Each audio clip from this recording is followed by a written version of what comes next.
Hey, peace and blessings, family. Thank you for joining us again. We're talking spiritual journeys, and I am joined today. I'm so grateful. I'm joined today by Ia Oyaremi.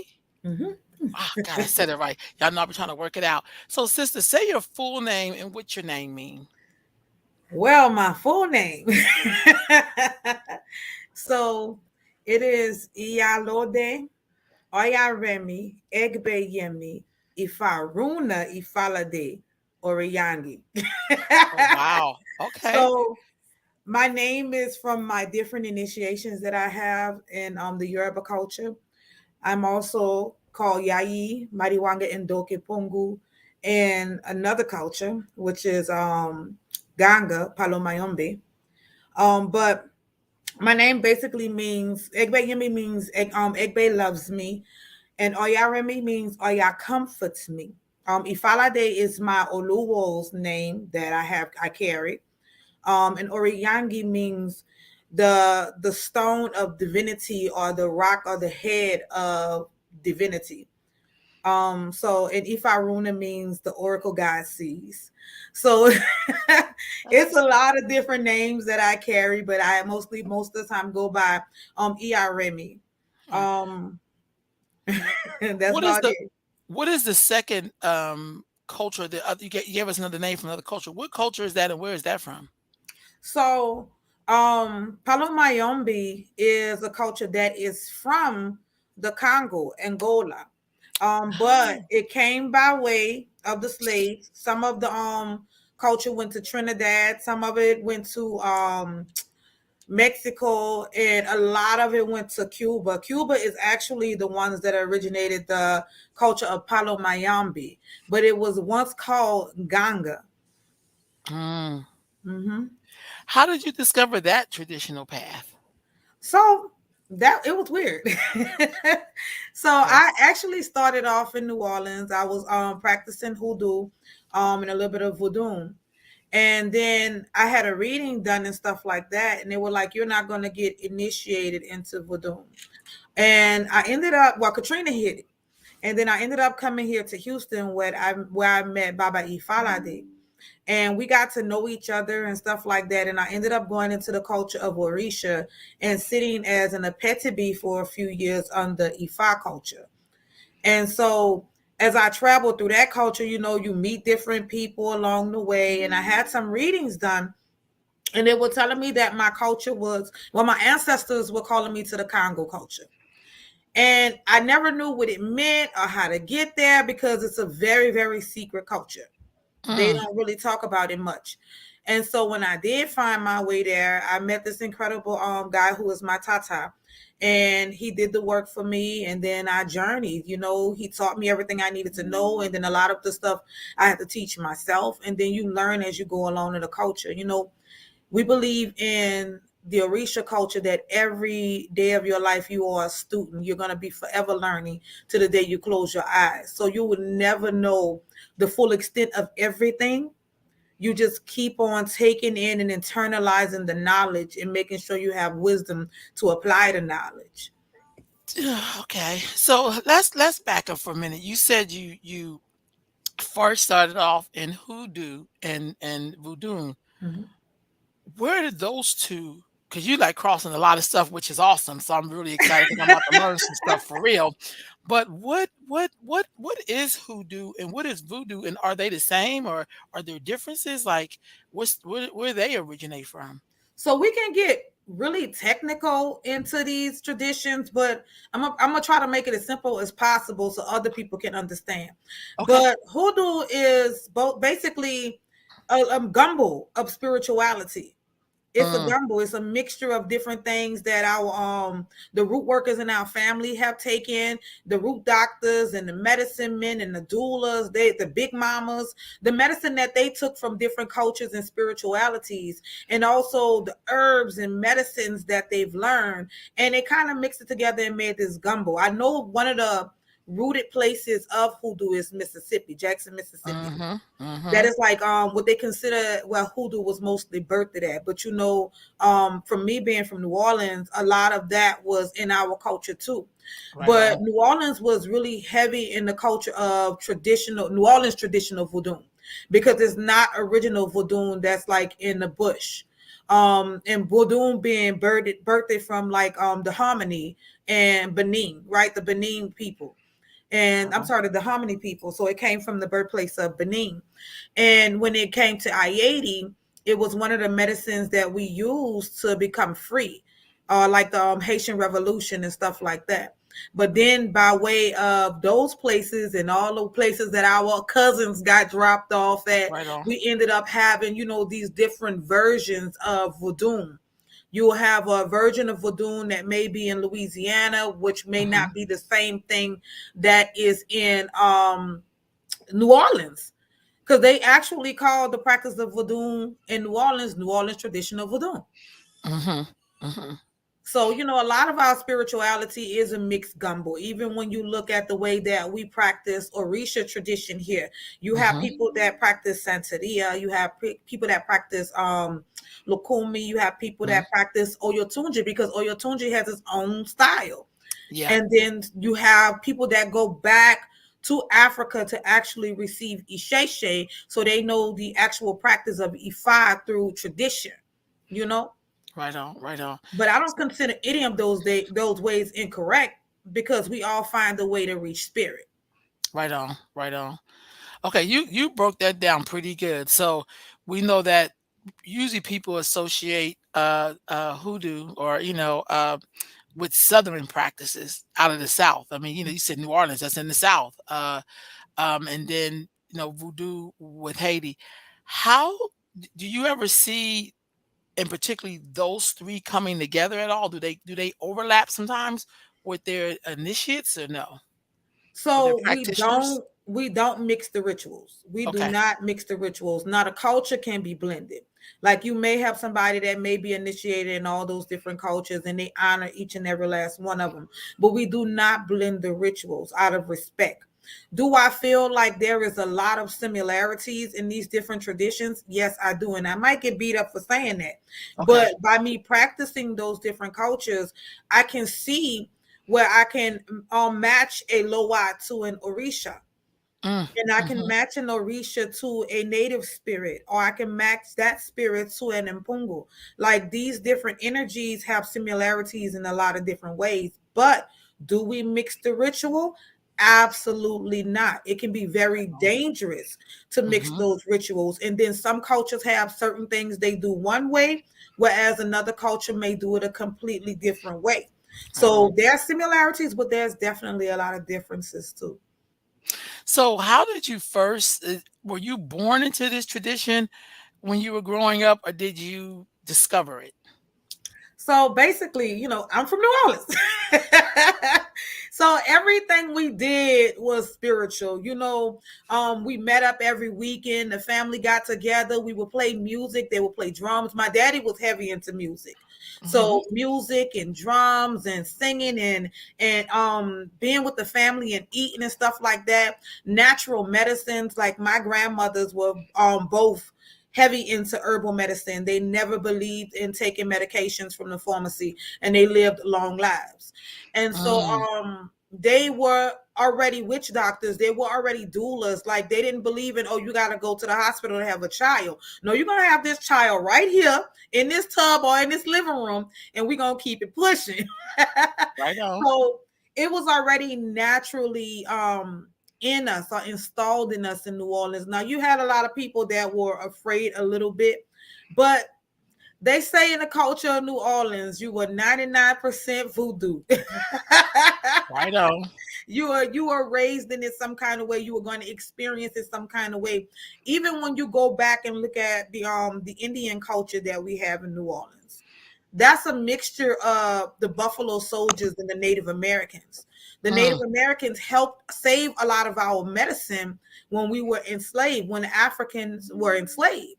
So there go another gumbo again. hmm. the mix between the Buffalo Soldiers, the slaves that didn't even know they were free yet, and the Native Americans that helped to save that medicine. Right on, right on. It's interesting you say that. When you guys are doing, I want to say carnival, but um, what is that? I'm thinking of Brazil when I'm saying carnival. For y'all, it's Mardi Mardi Gras. Gras. So Mardi Gras. What is Mardi Gras? So some kind of pagan stuff, but no. One part of it is it comes from the culture of Brazil. So a lot of people don't know that New Orleans has a heavy Brazilian cultural background. Okay. My grandfather actually is from Brazil. His name was Francisco de Silva. So the culture of Carnival came by way to New Orleans, but you also had the Native American culture that was mixed into the culture also. But a lot of this originated from the original ancestral societies, or like from the Bantu, or from like the masquerades that we had in Hmm. Africa. Because if you actually look at the symbolism that's inside of the beating of the Indian suits and stuff like that, you will see a lot of our Bantu knowledge Hmm. inside of that.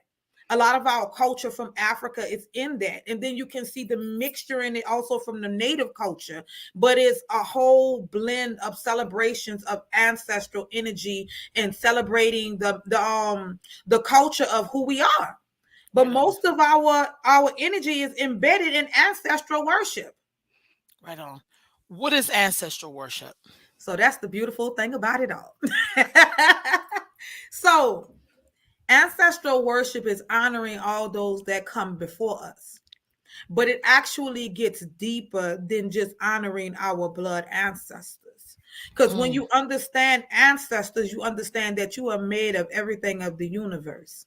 mm, So when we say ancestors, we mean deeper than that. We mean the rocks, we mean the trees, we mean the water, the stones, the air, everything about who we are, everything that is inside of our body is an ancestral spirit. And the Bantu taught us this energy.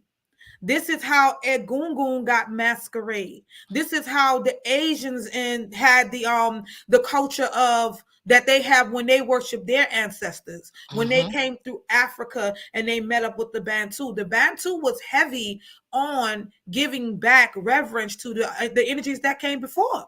The stars, the universe, everything. Wow. Bantu, like what part of Africa is that?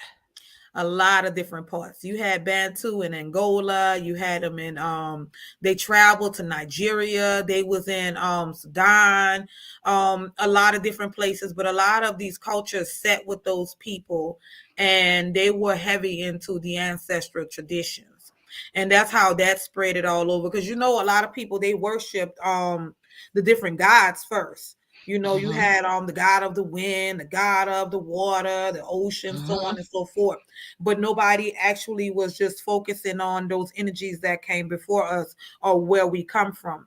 And that's one of the things that those people taught. But you had them down in Benin, up in the modern day Nigeria, like all of those different places. But they created this ancestral reverence that basically bled across all the continents.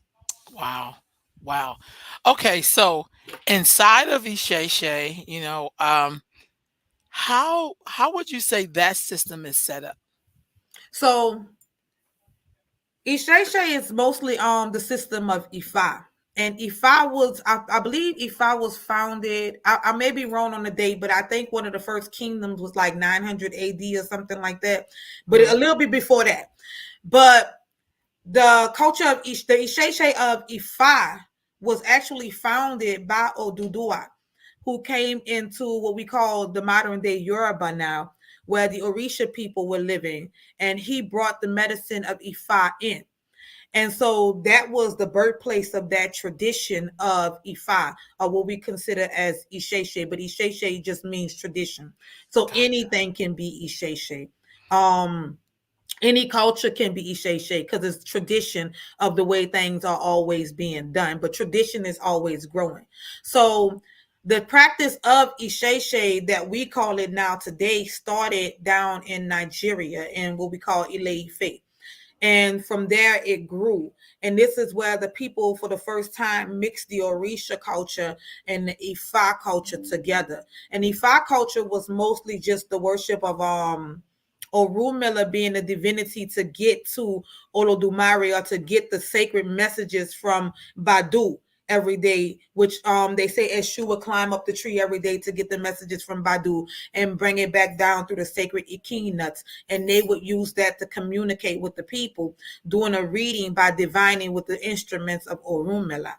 Mm, But there was also another culture that was already there, that they tend to always blend together because it works easy together, which was the Orisha culture. And the Orisha culture used something different, which was called Dilogun, to communicate with spirit, which they called them out of the Orisha, but it originally belonged to the Orisha Oshun. It was gifted to her, I believe, from Orumila. I may have that incorrect, but don't quote me on that.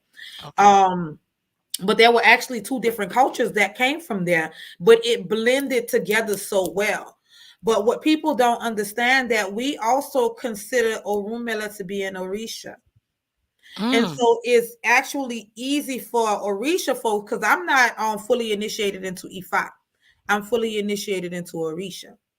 So Orisha folks can still access having information from Orunmila, because they still had this communication. And then if you look at other cultures too that came from that area, like in, I think it was in Brazil, where they would look at Shango to be over divination instead mm, of Orunmila. So it's a whole bunch of different things that be going on.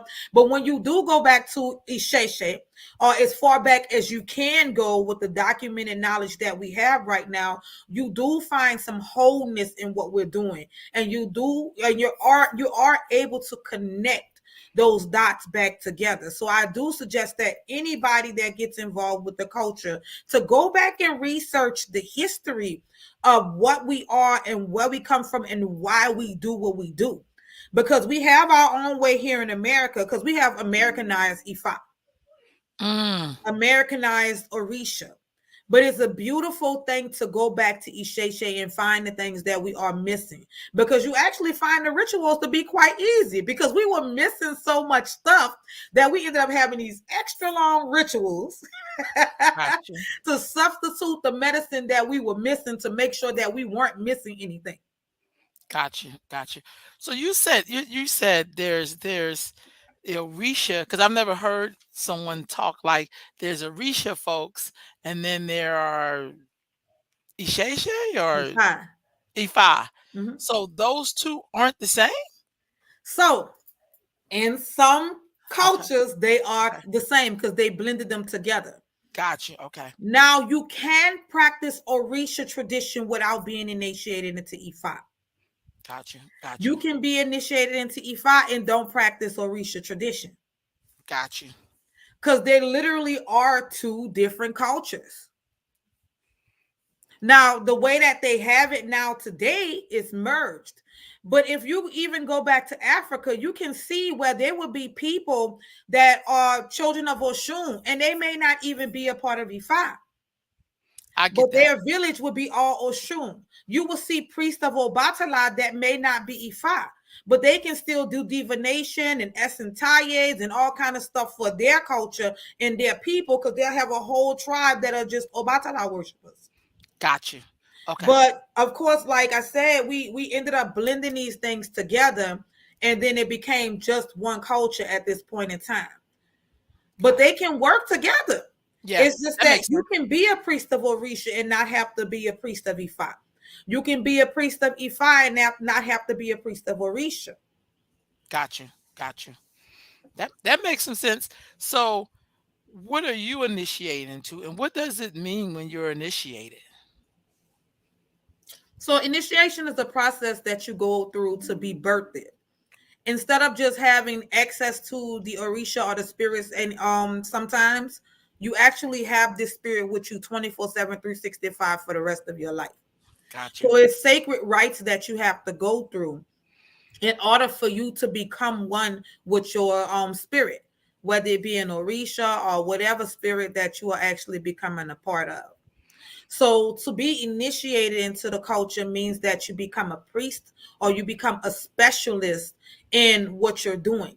So let's just say you are initiated into a priestess of Oshun. If you become a priestess of Oshun, you learn everything about Oshun. What is her healing medicine? Where does she come from? Who is her people? Where did her stories originate? What are her patakis, which means stories? What is Mhm. what are some things that characteristics of Oshun? What does the energy feel like of Oshun? You know, Mm, so it's like you become a specialist, you know. I get So that. you're I not a get that. general practitioner of the tradition anymore. You've actually initiated into something. It's just like if somebody initiates into Ifa, you become a babalawo or an Iyanifa or an awo for the first couple of years, and then you become a babalawo or Iyanifa after you acquire the knowledge. Mm, But as you're sitting, you're learning everything about Ifa. You're learning Ifa Odu. You're learning the stories of Ifa. You're actually, if you're from here, you're starting to learn to speak the language. So you mm. can actually quote Odu back when you're doing divination. So Right on. it's a lifelong practice of the spirit that you have been with or that you initiated it to. It's like it never stops. It continues to go on. You just have to become a specialist in what you're doing now. Right on. So what are you initiated to? So I am initiated into a priestess of Oya. I am also initiated into Egbe, which is our heavenly mates, our spiritual guides. I have one hand of Ifa, and I'm scratched into the culture of Palomayombe. Okay. I'm really I'm really interested in that Pio Myombe, if that's what you're saying. Say that again. I love the way you Palo, say it. Palo Palo, Mayombe. Myombe. So I don't speak much on it because Okay. Okay. it's a very secret tradition. But I am scratched as a Yayi and Kisi in that culture. But it's a very secret tradition. We uphold all secrets and our rights to our secrets. It is a healing tradition. It is an ancestral tradition. So we have very, very heavy connections to our ancestral energies, or what we call our Bakulu, which is the dead, or our ancestral dead. Okay, that makes sense. Egg Bay. What's the Egg Bay? So Egbe is your heavenly mates. All right. Egbe is also the people that you end up meeting, like me and you right now with Egbe. So Okay. at some point in time when we were in Orun, we said, "Hey girl, when I see you down on Ayed, we're gonna link up so we can go ahead and push each other into whatever direction we need to go into." So Right Egbe on. can be a friend, Egbe can be an enemy, but it's gonna be Mm. something here on earth that's gonna help push you towards your destiny. But it's an agreement that you already made. So it's kind of like I have an avatar that's in heaven. Got you. Got you. My consciousness is not on this earth. They say our consciousness is in heaven. All right. So we are able to communicate with that heavenly spirit and then all of the connections of heavenly spirits that we have around us. And each person that you meet in your life will help you on your destiny. Either they're going to stop you from going the wrong way or they're going to help you go the way that you're supposed to be going. So sometimes we have to understand that those things we consider as bad things are not so bad. They're Got you. actually helping us to align ourselves with our destiny. And there are different class of egbe. It's so much you could talk about with egbe, but Mm, there are different class of egbe. There are some people that are actually born to come here to be rulers. Then they have mm. people that are born to come here to die. And we do work for them to make sure, and they're called Abiku. We do work for those children that are Abiku so they won't die early before they're able to do their destiny. But doing divination, we already know that they are Egbe and that they're Abiku, so their destiny is already saying that they're going to die young. So we do the divination and the work to make sure that they live a full extent of life. So Got that's you. just a little bit on what Egbe is, but Egbe Right is on. very broad. Okay. What about oh yeah. Ah, Oya. So Oya is my mother. I am initiated into Oya. I've been initiated into Oya 4 years now, going on 5 years this year. Oya is the mother of the winds. She gives you your first breath, and she takes your last breath. Oya is who we called on to help us with funeral rites. They say she sits at the gate of the cemetery, but Oya Mhm. also sits at the marketplace. So Oya is the money maker, right?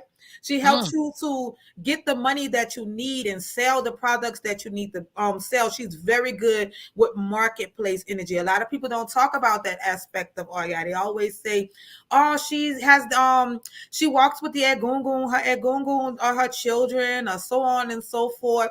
But Oya is so much more. She does convene with the dead. She does have egungun as her children. She is the representation of the cemetery, but she's also the representation of change and transformation. So when you need to change things in your life, you make prayers to Oya to make those changes. You ask for them to be sweet and ask for them to be soft and comforting. Or she will come through like a category 5 stone.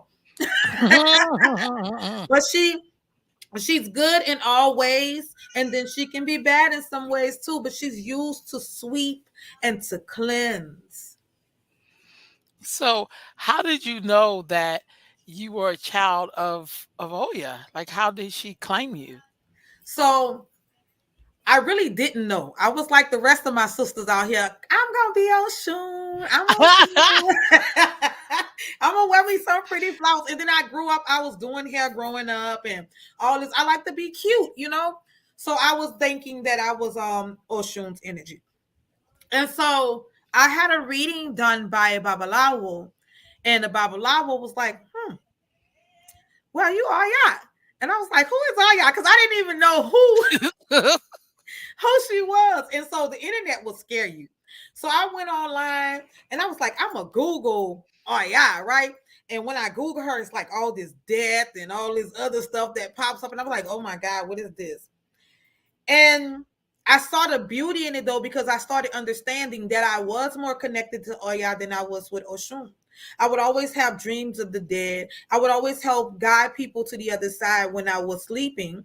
I was always the person in the family that would help with funeral arrangements, and everybody came to me first to do anything that had something to do with death. But I was always fascinated by dead things. I just wanted to know. I had to be around. I was like, I'm gonna just be an undertaker. But I understood my connection, and I understood my connection was more with Aya than it was with anything. But I had a surprising turn about a year or two ago. And I had another reading done after my priesthood, and I had what they call a roots reading done. Mm. And my roots reading told me that I was Oshun lineage. So I felt kind of weird because I was like, so are you saying that I'm like not Aya's child anymore? What are you saying? Like I said, I was Oshun from the beginning. And so what I found out was that you can actually have lineage with another Orisha and still have your Ori crowned, your Orisha that you came from Orun with. And it was confusing to me. And sometimes I still get confused by it. But then I see the energy throughout my family of Oshun, even through their divination. Like my daughter's divination, she has Oshun energy. My mother has Oshun energy. But you can pick your Ori when you come from Orun, the energy that's going to help you down here on earth to fulfill your destiny. And for some reason, my crazy self was up there talking about, oh yeah, come on, we about to go tear some stuff up. So yeah, but it made sense to me because I always saw this balance that I had between those two energies. And then I got another reading. I'm glad you put this screen up. Got another reading that was saying that Yemoja walked it close to me too. So it became this energy of these goddess that I had that walked side by side with me throughout my life. But we as human beings can deal with any Orisha energy at any time. They're our aunts and our uncles, even if they don't rule our head. So if you are a child of Yemanja, you can still work with the energy of Ogun when you call him forward. You can Mm. still work with Shango Kabiesi when you call him forward. You can still have the energy of Oshun at sometimes. We're able to dip through these energies. The problem is that we personify them too much. Mm. When they are energy, They are frequencies. I can be in the frequency of Aya right now, and then I can go into the frequency of Oshun whenever I feel like it. We're able to move through these different frequencies and vibrations whenever we need to. If things are not so sweet in our life, we go and we take some honey and we do ritual for Oshun. Mm, But we have to remember that they're so much more than human personifications. They are spiritual energy. They are forces of nature. wow, that is so true. So how long? How long have you been studying, at least for your lineage and who you're initiated to? How long have you been studying? So I've been studying Oya for about 5 years now. I've been studying the culture of Ifa, even though I'm not fully initiated into Ifa. I've been studying Ifa for about 13 years and Orisha about the same time. But I always tell like my godchildren, I tell them I'm a general practitioner. I need y'all to be specialists because I ended up getting all my Orisha at one time. And so I had to start learning all the different Orisha because I had all of them in my home. And so, whereas they would receive their Orisha and they would specialize in their personal Orisha, and if they decided or if a divination said that they needed another Orisha down the road, they will receive that one too. So, but we made it that way because, coming here to America, we ended up having to get all those Orisha back so we can teach them to our family, our Right loved on. ones, our community. So we started making Orisha priests that carried all of the Orisha. Whereas in Africa, if you are a specific Orisha, that is the tribe that you live with and you learn with. Ah, okay. I get that. I get that. Um, do you find when you're dealing with people that are directly from Africa, does this make it easier to relate to them, or do you think sometimes they struggle that you may have them all and not just So one? I've had situations where they didn't understand, but a lot of situations they did. Like they understood the culture and they understood what we had to go through to get our medicine back. So the most that I've had, and I don't keep people around me that have negative energy towards the way that we Right on. practice here, because it wasn't our fault that our ancestors were brought here. And Got if you. they have an issue with that, then they got an issue with me.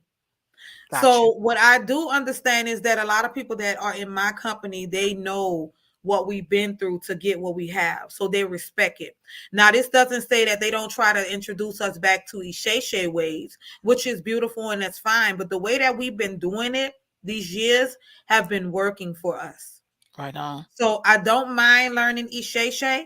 It's a beautiful thing because I have spoken to different Babalawos and Orishas about Isheshe, and I have learned a lot. I've learned a whole lot. Like the way that I deal with some of my Orisha, I learned how to deal with them different ways that brought more ashe, more power, more energy into dealing with them quicker. But I don't put away the fact that we do the things the way we do it is because how we were brought here. But a lot of people are understanding from the culture Mhm. why we have the things that we have the way that we do. Because if we didn't, we wouldn't have been able to pass this knowledge on. So you said you have godchildren, Mhm. right? Mhm. So are you a uh yay or like, 'cause you have a house, so you're a godmother, you're like, how does that roll? So I am an Iya of a house. The house is called Ile Iya Miati Egum. I have 56 godchildren at this time. Wow. Some of them are here in Houston. A lot of them are here in Houston, but I have some that's in Florida, North Carolina, and a few other places. And we have been growing. We've been a house for going on 2 years now. We are an Oshun house, Oh, wow. which is weird enough because when the divination was done for the Ile, it did come down in Oshemeji, which is the Odu of Oshun, and it came in Ire for blessings of growth. So I am a teacher. I do teach Orisha medicine. I do teach different cultures and traditions inside of my spiritual house. We are a blended house. So sometimes people would ask you, what is your house? What is the lineage of your house? Well, my lineage is very mixed. My Oluo was actually birthed from a Shangolere May, which was from Oyotunji village, and Baba Ipega from Africa. So his culture was mixed. My Ajibona is from Oyotunji village, you know. So there's a mixture of some Lukumi inside of our practice, and some people frown upon it. Some people are not happy that we are blended, and that is not their business. Our work works. Right on.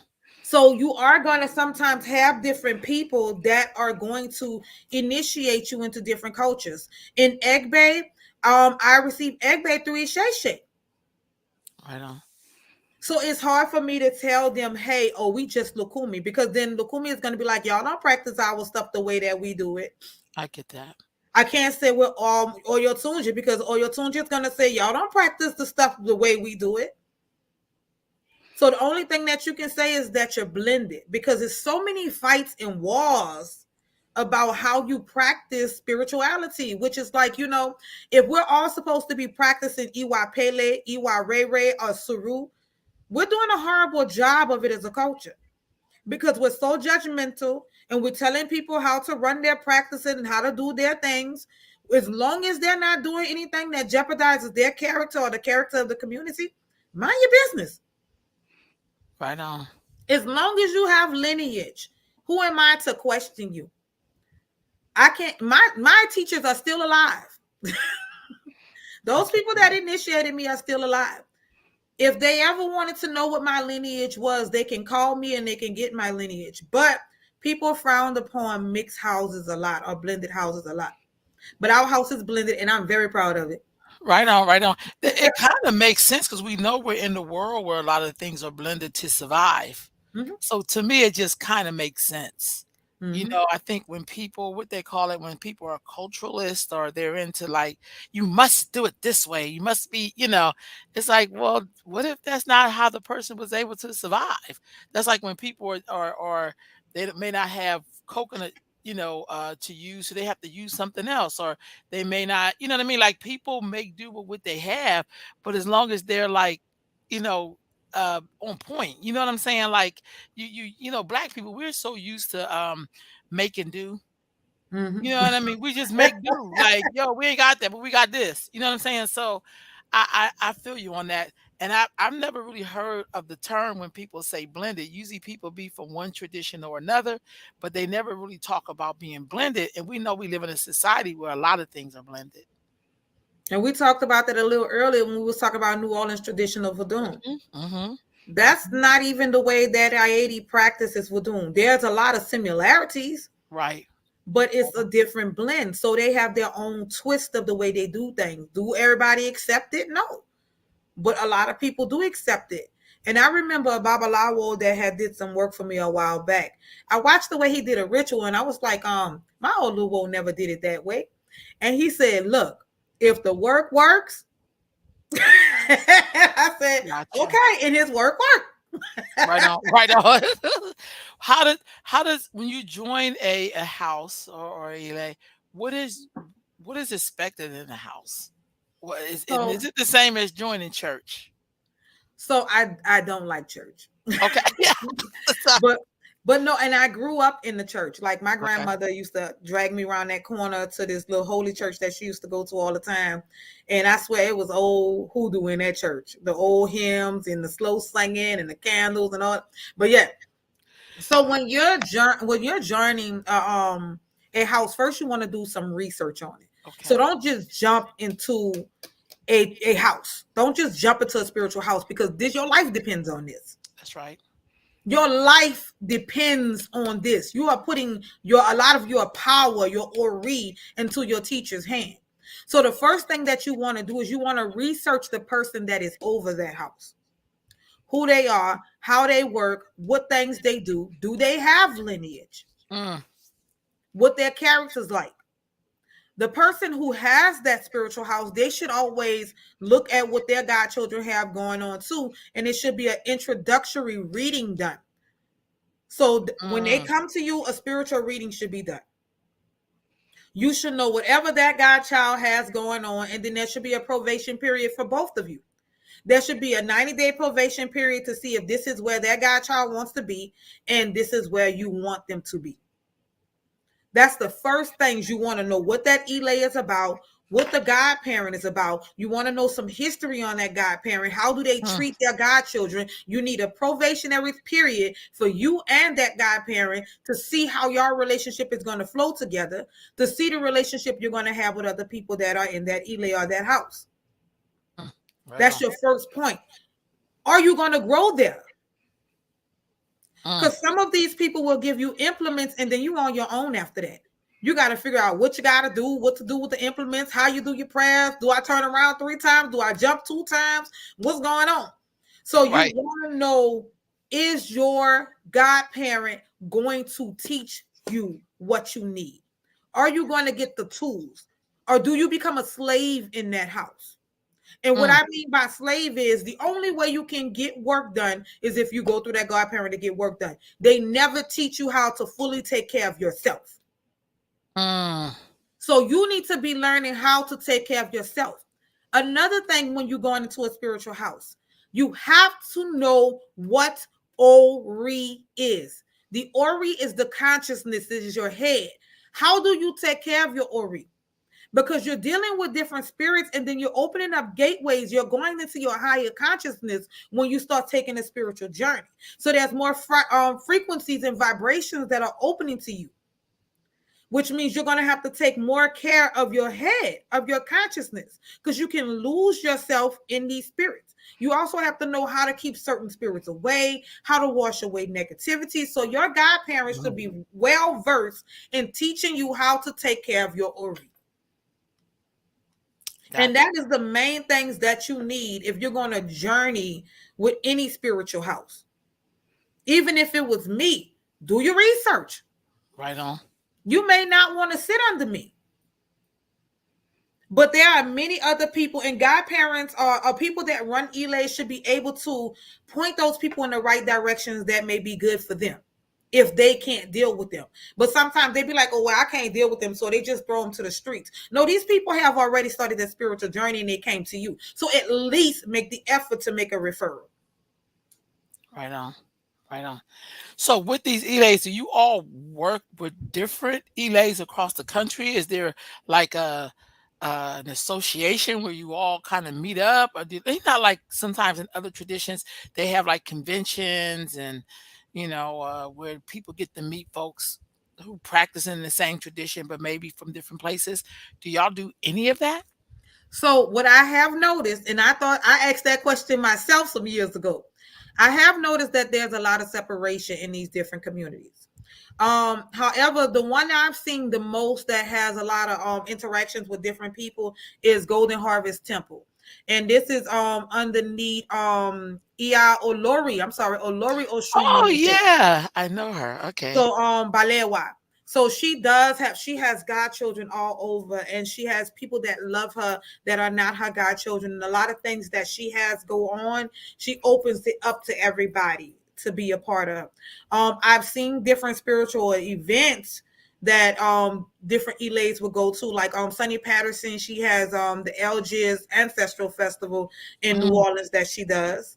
It's actually coming up on the 4th through 5th of November this year. And a mm, lot of different people from different houses go there. Also, Sankofa Caravan to the Ancestors, that Baba Kofi does at National Black United Front in Galveston. That's coming up actually this weekend. mhm. A lot of different spiritual houses fly in, Black Panthers, a lot of different everything comes in. I have not seen a council of elders, which I wish is something that we would have, because we would have more order in the community. Because people sometimes, when they don't sit under somebody, they do whatever they want to do. So I would love to see a council of elders in the United States. I would love to see a big convention of Orisha and Ifa people getting together once a year somewhere in the country. Yeah, yeah, And yeah. if it's happening, I don't know about it. No, I And don't I've either. been in this culture for a while and I've traveled different places. So it's like, I would love to see some type of unity like that, because do you know the amount of healing that can happen for the culture just with these priests coming together and making those prayers from different houses? I don't care how you pray. I don't care if you get on one knee when you do Bali or both knees. It's not even about your differences. We need to come together because the earth needs it because she's dying. And the people need it because they're losing their minds. It's real talk. It's real So talk. we do need a council of elder, and we do need some community events that come together to help us grow. I think Oyatunji does events where different people show up also. I don't think they've been that big though as they should be. But there are also other villages that are erecting now in the United States. Oba Ogunlano has his own village, I believe, down in Miami now. And Mm-hmm. then also Baba JJ Ola has a village in Cairo, Georgia, that he just erected Oh, for Oshun Golden Harvest Village. okay, okay, okay, So he erected that village in honor of Olori Oshun Monife. okay. So there are some villages that's being built that I'm sure a lot of people are going to be able to come to. It won't be an issue, but we do need a council. And How, maybe those different villages can be the council. yeah, start somewhere.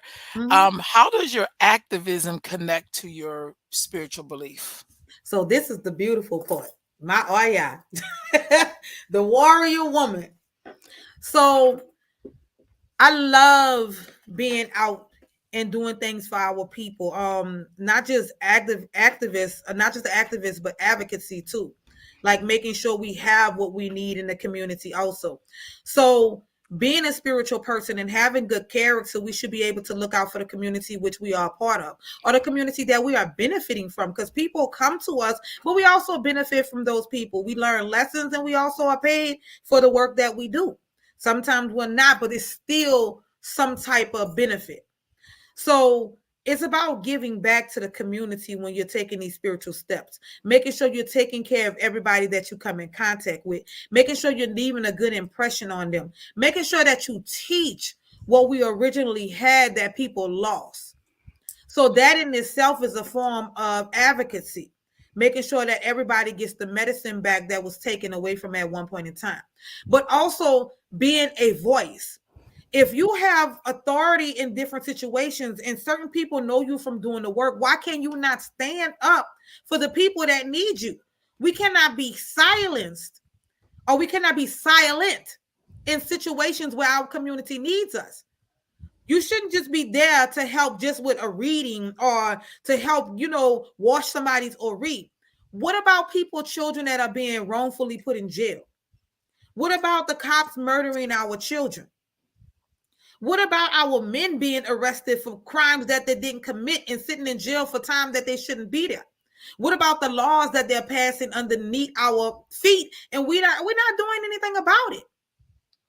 There's been so much that's happened over this time period, and everybody says, "Oh, I ain't gonna worry about it. I ain't gonna look that way." But you look that way when it happened to your people.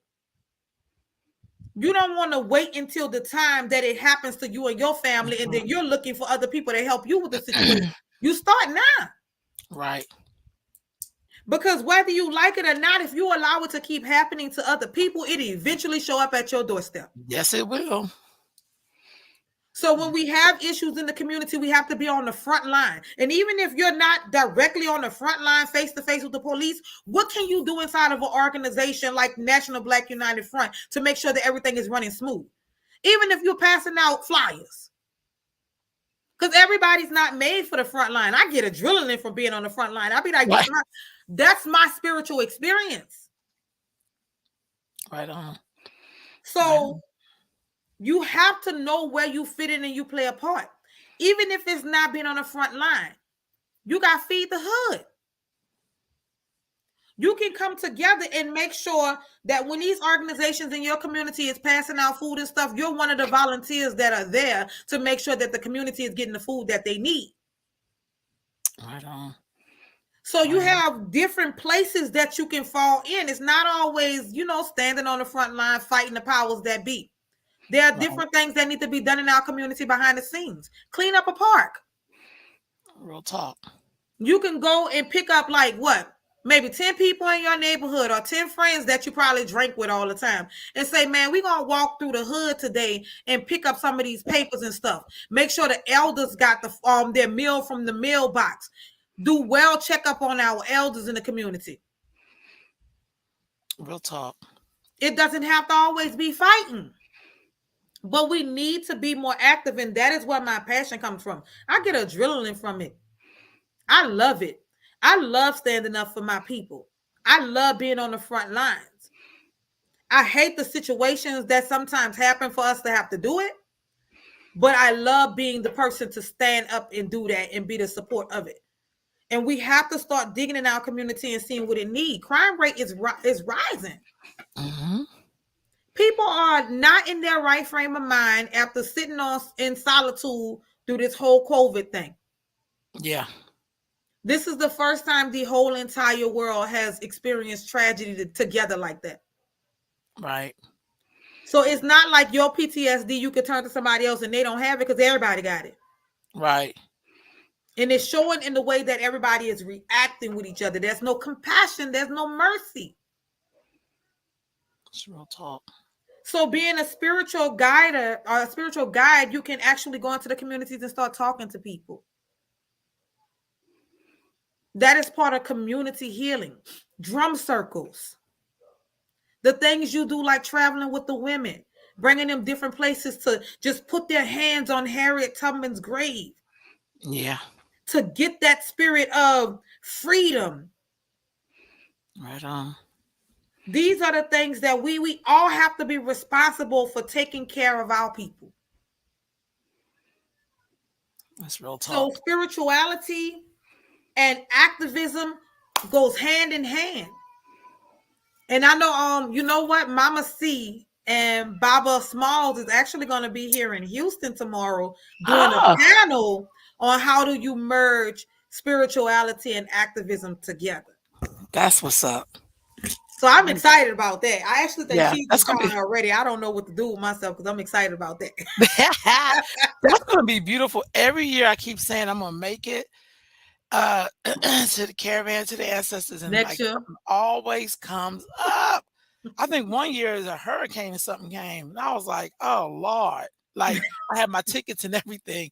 Me and some friends, I was like, "We ain't going down there," you know. So maybe definitely next year. Mm-hmm. I I'm gonna put you definitely on my gotta. list for next year then. Yeah, I'm so serious. I'm definitely. I was like, God, I gotta. When we do the road trip, I love when we go through Houston. I love going through Mhm. Texas. Period. So it's just the people are so real. Like Texas is hot. one year we come went through there, and it was like I think it was like the 4th of July or something. We was on the road, and we Mm-hmm. went to the black part of town, and, and we were trying to find out we could get some barbecue, and it was a black family having a barbecue. They was like, "Come on!" And that was the first time I ever had brisket. Are We had you a great serious? time. They took care of us like we was their relatives and Baby, that's packed all us they up cook out food. here is brisket. Yeah, and they packed us up food to go. Like, here's what y'all, because we were driving down to the border to document a civil disobedience. So we had left early to make it down to McAllen, Texas. Mm-hmm. They treated us like we were their family. Like that was like my girls were like, they don't even know us. I'm like, girl, we family.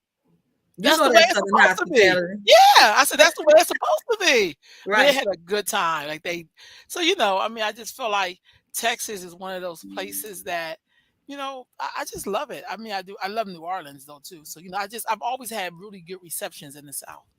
So I be back and forth through them all. I be from here, home at New Orleans, be in Georgia, then I'm in Pensacola, and I'm bouncing back and forth through all of them all day, just I riding love the it. South all the time. Because it's so much love in our people down here as far as how they, greet you and stuff like I that. love it. I love So it. I love being in the South. I I do love too. being in the South. I went to New York a couple of times and people just would look at me when I'm speaking and I'm like, I'm not used to this. New Yorkers are a trip. I was in Virginia, but Virginia gave me a little bit of hospitality. You can tell you got some Southerners Yeah. that live up in Virginia because when you speak, they spoke back. So I Yeah. was like, Yeah. oh, okay, this is different. I just love it. I just, we are like amazing people, whether if we know it or not, considering all the things that we've gone through and we're still Right. holding on and we still like I always think it's a blessing when we rediscover what was ours in the first place. Hmm. Right. You Right. know what I mean? It's like the answer's like, what you've been waiting on. I've been trying to get your attention for a minute, but I'm Mhm. glad you got it. You know what I mean? Like we've been waiting on you. We got work to do. No, it's just like we have to find our way back to who we are. Right on. We have to. it's so much fear that's been installed in us. And these last 3 years was like a fearful. They put an overload of fear on us these last 3 years. Hmm. They played with our mental. They know exactly what they were doing and why they were doing it. Yep, that's real talk. They know. So it's like it's we just have to get our medicine. We have to get our medicine and remember who we are, and we got to get rid of the fear. That's real talk. We have to get rid of the fear. And if you remove that fear, all the anxiety is gone, the PTSD is gone, all of the mental issues that we're struggling with is gone, the confusion is gone That's because right. we feel what we don't understand. That's really the truth. Yeah, you're Hmm. absolutely right. Sis, thank you so much for giving me your time this afternoon. I was taking a gang of notes. I'm always taking notes. I always feel like I don't know. I just wish we would talk more, like in terms of if the tradition was more like sometimes people act like it's in secret, or and it's like what, like one of the things about Christianity, like it or not, it be on every corner. Hmm. You can't help but to see it. I mean, even if you don't understand it, you're like, oh, they go to church, they go to church. But with us, sometimes some of us we be so close with it. And it's like, Right. how do we? That's why when people flock to Beyonce and people get mad, she thinks she Oshun. Well, maybe people are looking for Oshun. But she is Oshun. I know, but I'm just saying, people like, but how some people like, well, they think that she's Oshun, or and it's like, well, maybe people like the idea, like maybe they need some Oshun. Make Maybe that they don't, exactly. yeah, maybe they don't know that there's other things around them that really is connected to who they really are. And you know what's so crazy is I noticed that a lot of people here that are not of our, Huh? We'll talk. they don't want us to have the medicine back. They don't. I've had you wouldn't believe the Yeah, rude phone calls that I've had when I was initiated into Palo Mayombe. Oh, you can't be a Yayi because you're not Cuban, Afro Cuban. I'm talking about nasty calls from paleros and stuff like that, talking about what I couldn't do and why I couldn't do it and what they was gonna do to me. And I'm like, we have our medicine back. And whatever I have to do to stand up for the medicine to continue to come back to our people, I will do it. right on. And So, I also think we gotta stop trying to police shit. right, Like spirit is spirit. Like quit it. Like just knock right, it off. Like quit trying to put it in your box in your back pocket. right. It's not So she yours got like Oshun, so that. you can't have Oshun. Yeah, it's like, dude, like, why y'all over here gang banging? Like, what's going on? Like, why y'all set tripping? It He ain't that straight said deep. gang banging. Yeah, man. I just be like, I mean, y'all, come on. Like, you should be happy somebody got it. I get excited, and it's funny because when I'm teaching in my class, there'll be some kid who see my Leckies and go, um, what's that? Because they've seen it before. And they be Mhm. like, oh, yeah, my grandma. Like, they'll tell me, and it's like, yeah, usually they be like, because you usually don't talk about that. I'm like, girl, this is who I am.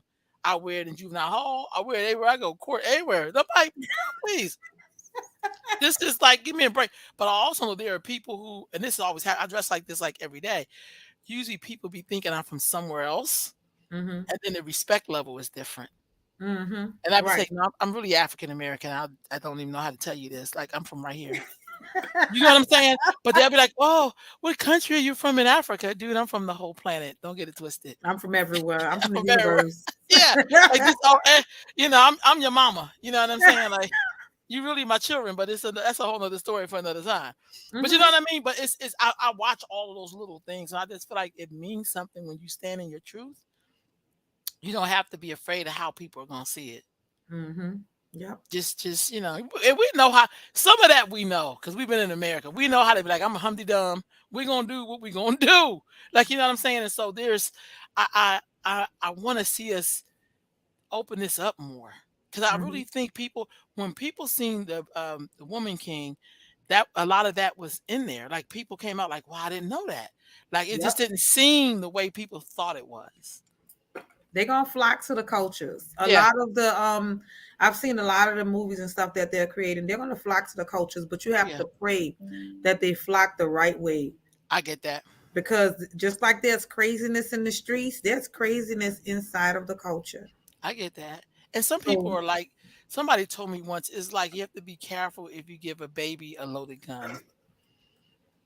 You know what I mean? Some people are like babies, and then sometimes they get a lot of power because they are powerful, but then they don't know what to do with it. right, That's why things take time. When I right, see people trying to do the shortcut, it's like, that's not going to end well. It's a shortcut for a reason. That's why you don't want to, you can't learn the alphabet and skip the middle of it and just do the first 5 letters and do the last 5 letters. You can't right. even form a sentence without, a word with all the letters in the middle. You know what I'm saying? Mhm. So just take your time. Like, everything's on time, in time, and right on time. Like, Right, you got this. You know what I mean? But I also think some of us come into things and you see the power of it, and then you kind of lose your mind sometimes. Not all of right, us, but some of us get crazy. And then some of us take our time and it end up being beautiful. So I thank you so much for, like, giving me your time, sharing so much of your wisdom. I mean, every time I asked you something, you was like, "Oh, that was I loved it." I just like, wow, like I felt like, man, I should have, like, she got all the juice up in here because you were like breaking down like all the different traditions, and usually people be like, "Oh, we don't cross that." Like, I hear that a lot. We don't mix that with this and right. or that. You can. I'm like, well, damn, it kind of okay. Like, what if somebody came from that tradition? Like, how And can it's you? that's what you like. The cultures are going to mix at some point. That's why I always say we do not. I have a video literally on YouTube that say blended culture, but not blended ritual. Got that? So you can do whatever you want in the culture. You could dance right now for the Native Americans and turn around and dance for the Orisha if you want to. But when you are in ritual, you cannot mix ritual. That makes so much sense. That make a lot of sense. Sis, don't go anywhere. Let me just wrap this up real quick. Family, thank you so much. I'll be back next week. Thank you, sis, for being my guest today. Okay, hold on.